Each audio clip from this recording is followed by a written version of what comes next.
Reporter, and I'm reporting on spending in the town, and I'm reporting on WomenSV and the construction of this building and the putting of employees behind another barrier is of interest to me.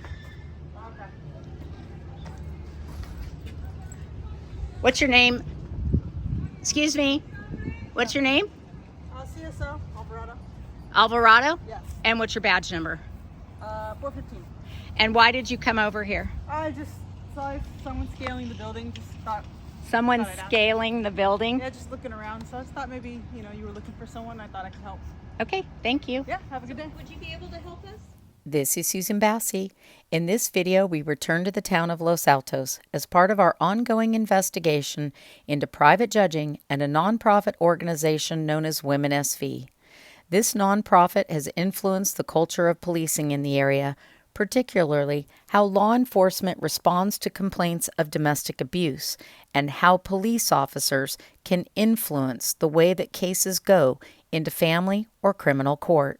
Our research has uncovered that many high-asset divorce cases in the region that went through the nonprofit were diverted into private judging, where attorneys effectively acted as judges for private pay, and these payments were often concealed from the public, as were the cases, raising serious concerns about the relationship between the nonprofit, policing, and the courts.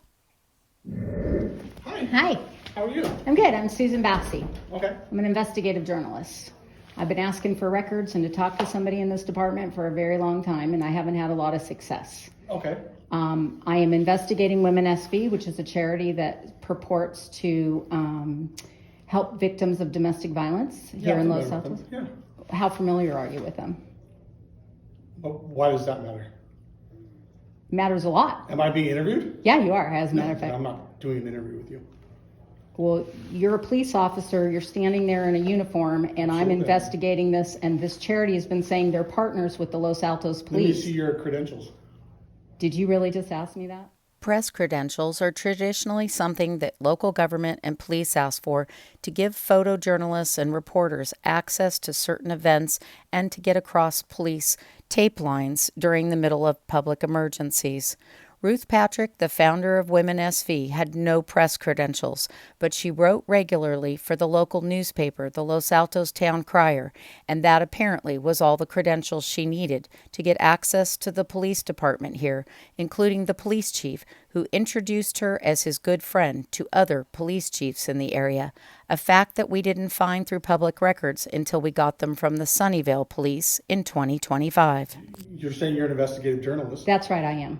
Well, I'm not going to conduct an interview with you. What do you have a question for me? I do have a question. That a watch commander can handle? What is your partnership with WomenSV, and what do you do? There is no partnership. Well, she tells everybody that there is, and the Well, town. then that's something you can bring The up. town gave her $55,000 at least of money, Okay. and I I've know nothing asked about for the that. records. What else can I help you with? What is your name and badge number? You're the Brian captain, Jeffrey, and you're the 351. watch commander. Yep. Okay, so do you understand that press doesn't have credentials necessarily to I be? don't. Why did you Correct. ask me for that? Because you're saying you're a journalist, and based on your questioning me, asking me if I'm being interviewed. You are being I'm not interviewed. gonna just answer questions to someone who says there's something and can't prove that they are. Really? Yeah. I'm a member of the public. Okay. I'm asking you some questions. What are your About the questions that public. I can answer for you? My then? question is, what is your partnership with WomenSV? There is no partnership. Okay, so she puts that all over her website. Then you can bring that up. And with I've her. asked for records from this department, and nobody will produce Because there them. is no records. Well, I was told she had an office here. You just said you were familiar with She them. has an office where? She originally had an office here, somewhere near the police department. Near the police department? Or in this building or She's in the never other had an building. office at the police department. Okay, I you don't said know you where were her office familiar is. with her, very, and so I'm asking about that. I'm asking what happens when She women does- come in she and try to does- report. She helps victims of domestic violence. How does she do that? I don't know. You have to ask her that. Okay. And when a victim of domestic violence comes to the police and asks for help, what do you do? Do you refer them to WomenSV? No. What do you do? We do what our county protocol states we do. What is that If protocol? they need assistance or resources, we put them in touch with county resources. And so do you have a flyer or something that Yes. you give everybody? Domestic violence resource card. I'd like to have We one of don't those. have one here. So somebody comes in and you don't have the resource card that It's you just not here. Would Okay. you like a copy? Yeah, so what if I'm Okay. coming in and trying to report that? Report what? Domestic violence. Are you recording me? Yeah, I am, as a Okay. matter of fact. Are you recording me? Yeah. Good. Then we don't have a problem, do we? You know who I am. I'm on the body cam, and I know who you are because you're What's on my your camera. question? I'll get you the My domestic question violence is, resource what card. do you give victims of domestic violence that I come in told here you we and try give them a to... domestic violence resource card, and I'll get you a copy of that if you want it. Good, What's your I next do. question? That's it. That's what I Okay. want. I want Then what I'll you get give... that, then you can leave. Oh, excuse me. Are you telling me I can't stay here? Well, you can stay, but you're not going to continue to harass me. Over the last 5 years, we have found that police departments, attorneys, and private judges who are the most closely connected to WomenSV consider questions and requests for public records as harassment. That's okay. I'm filming. How are you? So I'm Susan Bassi. I've been in here before. I've been doing some public records requests, and I have not gotten the records from Los Altos that I know exist that I need for my reporting. Okay. So I want to make a request, and I want to make it here. I'm also going to do a separate one over to City Hall, but this is still related to WomenSV and the investigation that I've been on for over 5 years. Let me check with our supervisor. She works with City Hall and all the PRA requests. Be careful. She'll hurt the dog. Sorry. So That's let me Peppy. check. She knows you guys have treats, and she's waiting. So I was just talking to her. She says the way that the process works is that everything goes through Melissa Thurman. She's our city clerk.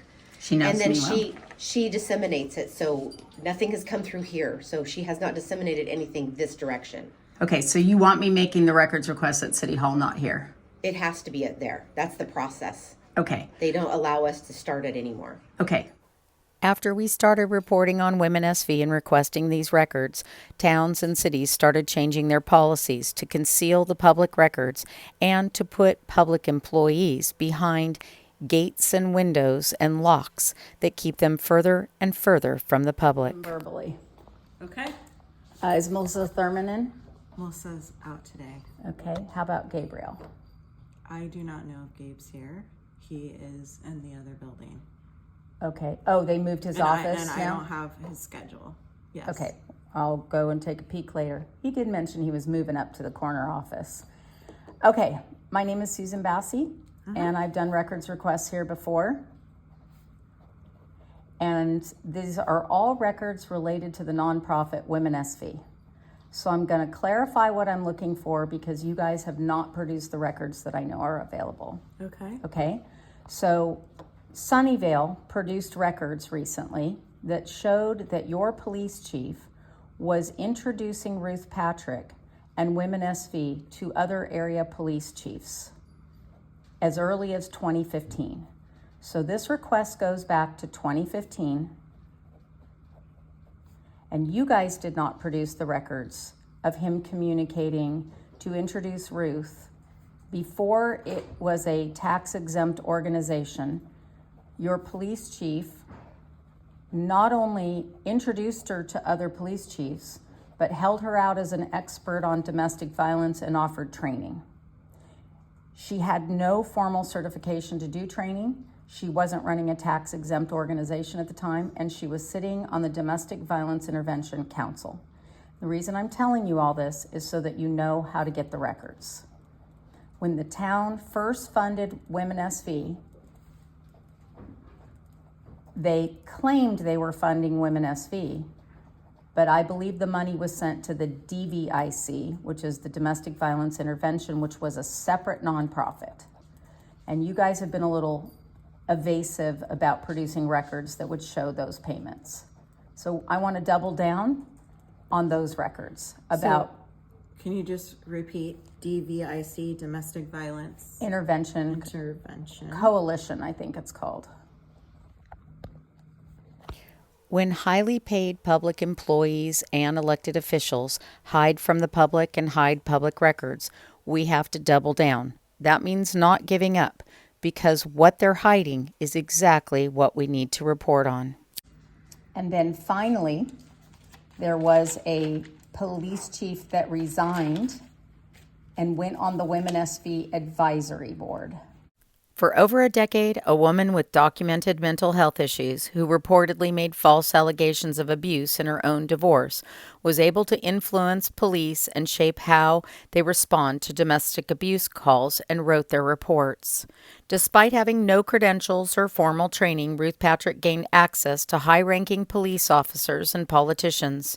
She provided training to police and attorneys while securing both public and private funding.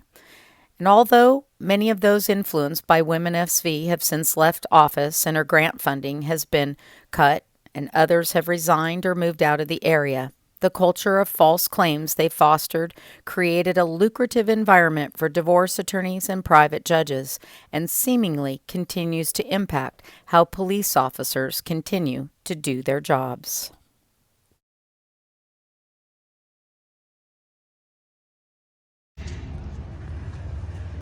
I did. They enclosed that.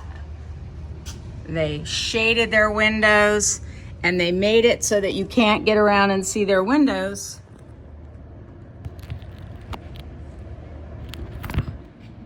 I got one person's office.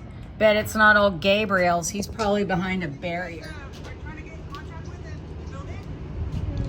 It's all locked up now. It's nice how all the public employees are behind a locked door. Yeah, I was trying to look for Gabriel. I'm not sure if he's here. This building was being built. I had a lot of people complaining about the historical trees. So I'm a reporter and I'm reporting on spending in the town and I'm reporting on WomenSV and the construction of this building and the putting of employees behind another barrier is of interest to me. What's your name? Excuse me. What's your name? CSO, Alvarado. Alvarado? Yes. And what's your badge number? 415. And why did you come over here? I just saw someone scaling the building. Just thought. Someone Thought I'd ask. scaling the building? Yeah, just looking around. This is what that police officer saw because this time I had backup camera people to show exactly what I was doing. It was one step and a single-story building, and that apparently was considered scaling the building. And I can only imagine the police reports that would be written if this officer was responding to a domestic abuse call, where a scratch on an arm because there was a disagreement could suddenly be turned into a very lucrative divorce and private judging case. Got any WomenSV records in there? Sorry, what? Got any WomenSV records in there? WomenSV. SV. WomenSV. All over Silicon Valley, public agencies, including police departments, are hiding records and databases, and a number of people had complained to us that in Los Altos they were hiding records in a little shed and not producing them when requested. So we're going to continue to follow up until we get all of those WomenSV records from the agencies required to produce them.